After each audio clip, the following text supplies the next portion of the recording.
Kalau mau jadi murid Tuhan Yesus, Alkitab katakan pasti kita dapat prioritas.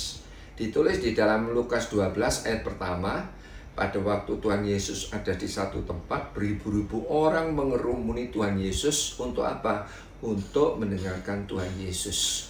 Mereka berdesak-desakan, tetapi Tuhan Yesus lebih berfokus kepada murid-murid. Sehingga Alkitab berkata, Yesus mulai mengajar pertama-tama kepada murid-muridnya. Pertama-tama kepada murid-muridnya. Jadi jelas dari ayat ini, ya. Jadi kalau kita itu mau menjadi murid Tuhan Yesus, pasti dapat prioritas. Kepada ahli Taurat, orang Farisi, Yesus sangat mencela. Dikatakan di dalam Alkitab, celaka kamu, hai ahli Taurat, orang Farisi. Ahli Taurat itu ahli kitab loh saudara. Dikecam oleh Tuhan Yesus, ya. Tuhan Yesus mencela saudara. Ya, kamu adalah orang-orang munafik. Kamu sama seperti kuburan yang dilabur putih. Di luar kelihatannya bersih, tetapi di dalam penuh dengan tulang belulang dan berbagai kotoran. Di sebelah luar kamu tampaknya benar di mata orang, tetapi di sebelah dalam kamu penuh kemunafikan dan kedurjanaan. Yesus mencela.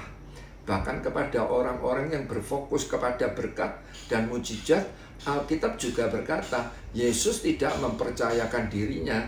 Nah, satu ketika Tuhan Yesus itu membuat mujizat, memberi makan 5.000 orang dengan 5 roti 2 ikan. Sehingga pada waktu Tuhan Yesus itu berlanjut di dalam pelayanan, Tuhan Yesus diikuti orang banyak. Ya, saat Yesus ini masuk ke Yerusalem pada waktu hari raya Paskah, mereka mengikuti Tuhan Yesus. Sebab apa? Mereka telah melihat mujizat yang diadakan Tuhan Yesus. Tetapi di sini Tuhan Yesus mengerti saudara. Tuhan Yesus, ya, ditulis di dalam Alkitab, ya, Tuhan Yesus itu tidak mempercayakan diri kepada mereka. Sebab apa?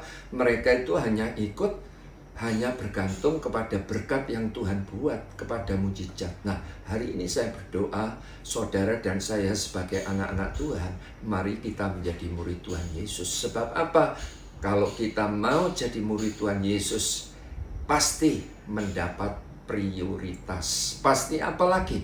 Pasti kita itu mendapat kunci kerajaan surga, saudara. Ditulis begitu, saudara.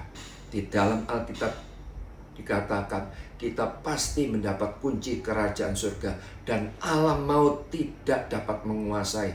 Ditulis di dalam Matius 16 ayat 18 sampai 19 pada waktu Tuhan Yesus ada di Kaisaria Filipi, saudara. Ya, Tuhan Yesus berkata kepada Petrus, ya, di atas batu karang ini aku akan mendirikan jemaatku dan alam maut tidak akan menguasainya. Jadi orang-orang yang mau tertanam di gereja, orang-orang yang mau dimuridkan di dalam kelompok sel, mereka pasti bertumbuh. Alkitab katakan apa? Alam maut tidak dapat menguasai dan kunci kerajaan surga diberikan kepadanya. Wow, luar biasa. Berbicara kunci itu ya sesuatu untuk membuka. Betul enggak, saudara?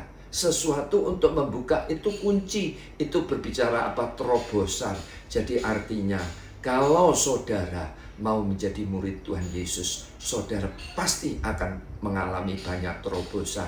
Terobosan untuk kesehatan, terobosan untuk keuangan saudara, terobosan di dalam pelayanan saudara, pekerjaan saudara. Nah, begitu saudara.